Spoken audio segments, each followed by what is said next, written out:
Saudamos a todos com a paz de nosso Senhor e Salvador Jesus Cristo. Que alegria darmos sequência às leituras diárias propostas pela CPAD na revista das lições bíblicas para a classe dos adultos nesse segundo trimestre de 2025. O tema central do trimestre é "E o Verbo se fez carne", Jesus sob o olhar do apóstolo do amor. Para esta lição de número 10, a lição nos propõe o tema "A promessa do Espírito". Dia 8 de junho de 2025, data que, querendo Deus, será aplicada a lição, comemora-se o dia de Pentecostes, data festejada pelos judeus e apreciada pela Igreja, já que foi a data marcante do início do Pentecostes para nós, os cristãos. A verdade, cumpriu-se a profecia de Joel com o derramamento do Espírito Santo. Para esta quinta-feira, o editor nos propõe o título "O Espírito Santo molda em nós o caráter de Cristo". O texto proposto é um tanto quanto extenso e se encontra na carta de Paulo aos Gálatas, no capítulo 5, versículo 16 ao 22. Diz assim a palavra do Senhor: "Digo, porém, andai em espírito, e não cumprireis a concupiscência da carne. Porque a carne cobiça contra o espírito, e o espírito contra a carne, e estes opõem-se um ao outro para que não façais o que quereis. Mas, se sois guiados pelo Espírito, não estais debaixo da lei. Porque as obras da carne são manifestas, as quais são prostituição, impureza, lascívia, idolatria, feitiçarias, inimizades, porfias, emulações, iras, pelejas, dissensões, heresias, invejas, homicídios, bebedices, glutonarias e coisas semelhantes a estas, acerca das quais vos declaro, como já dantes vos disse, que os que cometem tais coisas não herdarão o reino de Deus. Mas o fruto do Espírito é caridade, gozo, paz, longanimidade, benignidade, bondade, fé, mansidão e temperança. Amém." Meus amados, nós nos deparamos aqui, como nós sempre dizemos, com a última parte da exposição doutrinária de Paulo às igrejas da Galácia. É importante saber que o grande intuito do apóstolo Paulo nesta epístola era proteger os cristãos, os novos convertidos e os irmãos que ali compunham as igrejas da Galácia do perigo dos judaizantes. Já naquele tempo havia esta prática que hoje parece ter voltado com força em nossos dias, de inserir práticas judaicas ao culto cristão, à vida cristã. E, por que não dizer, a observação de ritos judaicos na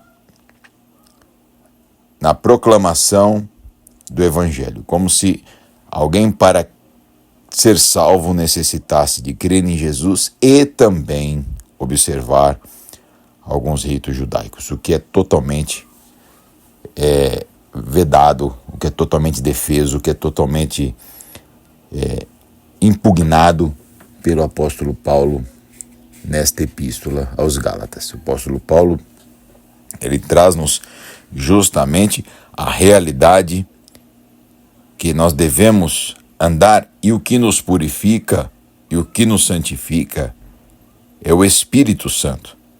Então ali mostra justamente o que está no título da leitura.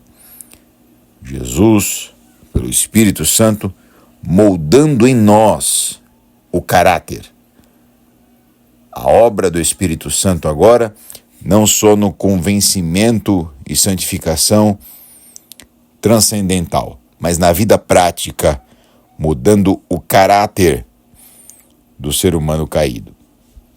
Veja que esta afirmação, ela corrobora com a leitura que nós encontramos facilmente na epístola de Paulo aos Efésios, no capítulo 4, versículo 28, quando ele diz: aquele que furtava, não furte mais, antes trabalhe fazendo com as mãos o que é bom, para que tenha com que repartir ao que não tiver necessidade.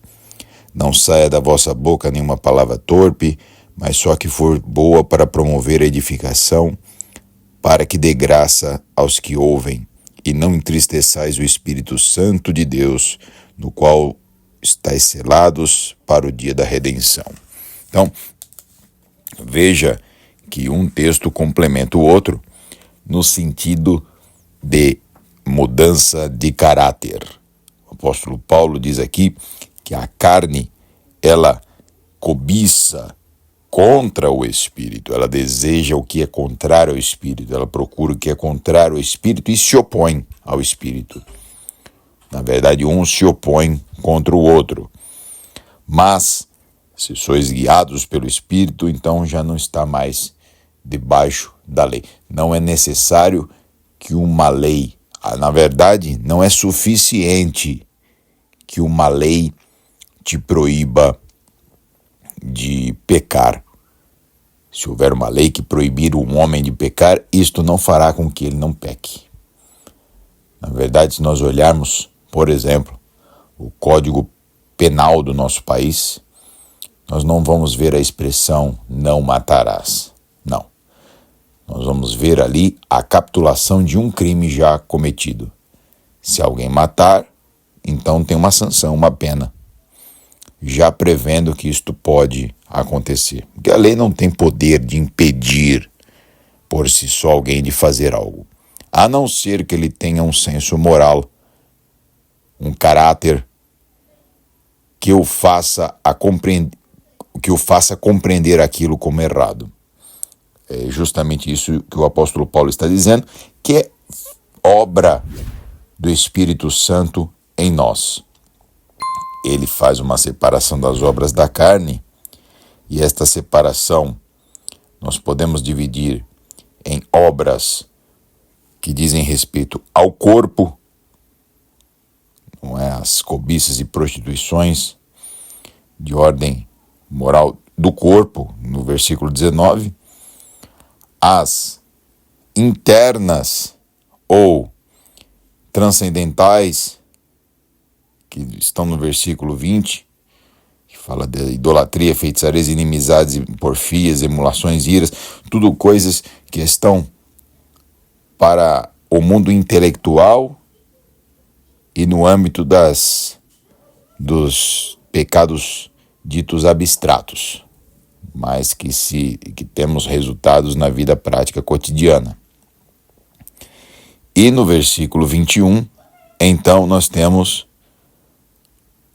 os mais pesados ou os mais grotescos pecados, quando ele fala de invejas, homicídios, bebedice e glutonarias, e aí ele abarca e coisas semelhantes a estas. Nessas coisas semelhantes, ali estão todas as cobiças modernas, tudo que se pode aí imaginar. E ele diz que nenhum dos que estão guiados por estas obras, que são escravos destas obras, que possuem este caráter, herdarão o reino de Deus.